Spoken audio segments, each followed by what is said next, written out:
Nous allons y venir avec Michel Sapin qui est en direct de Luxembourg. Bonjour et merci d'être en direct sur iTélé. Vous participez à ces réunions, ces négociations compliquées sur la Grèce. Mais d'abord, on va réagir sur les prévisions de l'INSEE qui annonce 1,2% de croissance, des prévisions plus optimistes que celles du gouvernement. Comment vous l'expliquez ? Ça nous change, vous aviez plutôt l'habitude de l'inverse. Donc non, il y a aujourd'hui une activité qui reprend en France, qui reprend vraiment. Les prévisions de l'INSEE nous permettent de penser que d'ici à la fin de l'année, nous serons sur un rythme de l'ordre de 1,4, 1,5, 1,6% de croissance. À ces niveaux-là de croissance, cela permet de créer des emplois. Parce qu'au fond, un taux de croissance, vous ne le rencontrez pas au coin de la rue. Par contre, des emplois, des chômeurs en moins, des emplois en plus, ça changera la vie des gens. Est-ce que selon vous, c'est aussi parce que le prix du pétrole a baissé ? Oui, évidemment, le fait que le prix du pétrole ait baissé est une bonne chose pour notre économie, c'est une bonne chose pour le pouvoir d'achat de l'ensemble des Français, ça soutient la consommation. Mais ce qui était très intéressant dans les travaux de l'INSEE, qui est un organisme indépendant, objectif, c'est qu'il souligne combien les décisions qui ont été prises par le gouvernement, en particulier le CICE ou le pacte de responsabilité, la baisse des charges, des cotisations pour les entreprises, ces décisions ont été déterminantes pour permettre d'avoir une croissance plus forte. Et c'est ce qui va permettre en particulier de déclencher l'investissement des entreprises. Et quand des entreprises investissent, ce sont des machines, ce sont des capacités de production, et donc ce sont aussi des gens, des hommes et des femmes qui trouvent un emploi. Alors 1,2%, ça ne sera pas suffisant pour faire baisser le chômage, puisqu'il faudrait 1,5%. Oui, 1,2%, ce sera sur l'année, nous dit l'INSEE. Je pense qu'on peut aussi considérer que le rythme sera plus élevé l'année prochaine, mais je vous l'ai dit, 1,2%, c'est une moyenne sur une année. Je pense que nous atteindrons des niveaux de croissance un peu plus élevés, que nous sommes d'ailleurs dans ces niveaux de croissance. Bref, je ne suis pas là pour annoncer, je suis là pour constater. Aujourd'hui, l'activité reprend dans les entreprises et dans l'économie de France. Il faut que ce soit suivi par des créations d'emplois qui permettent de faire reculer le chômage.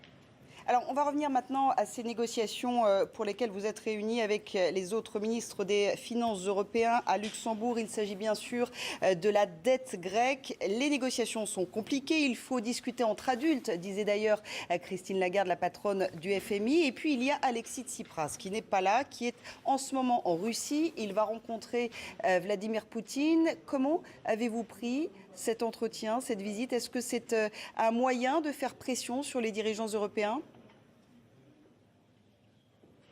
Ce n'est pas notre sujet, ce n'est pas de ce dont nous parlons ici. Nous ne parlons pas tant de la dette, nous parlons de la situation en Grèce.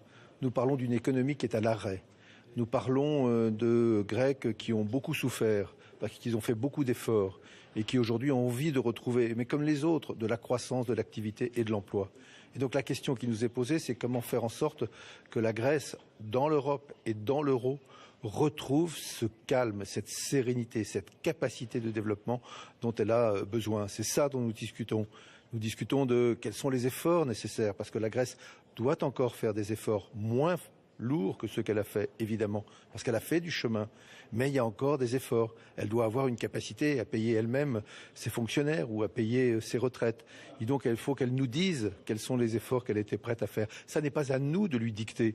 Nous ne lui demandons pas, et surtout pas la France, de baisser les retraites des petites retraites. Il n'en est pas question.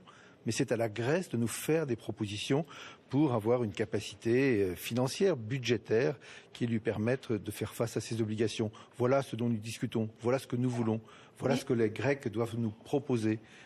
Michel Sapin, on sent que les relations, les discussions ne sont pas sereines entre Bruxelles et Athènes en ce moment à Luxembourg. Est-ce que ce n'est pas aussi parce qu'un fonctionnaire de la Banque centrale européenne a évoqué la faillite des banques grecques ?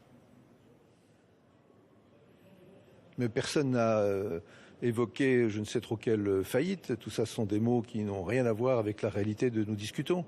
Nous discutons de la situation en Grèce, de la situation économique, de l'inquiétude du peuple grec sur ses revenus, sur son évolution, sur son avenir. Et c'est face à cette inquiétude grandissante parce que la situation est inquiétante, que nous devons ensemble trouver les voies d'un accord. Et cet accord, il n'est possible, il n'est bon pour la Grèce et pour l'Europe que dans un seul cadre, c'est celui de l'Europe et de l'euro.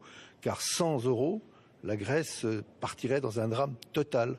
Et ce drame-là, nous n'en voulons pas. Nous n'en voulons ni pour les Grecs, parce qu'ils ont déjà suffisamment souffert, ni pour l'Europe, parce que le projet européen, c'est un projet d'espoir. C'est pas un projet de restriction, c'est pas un projet où on perd des adhérents, c'est un projet où au contraire on conquiert de nouveaux espaces.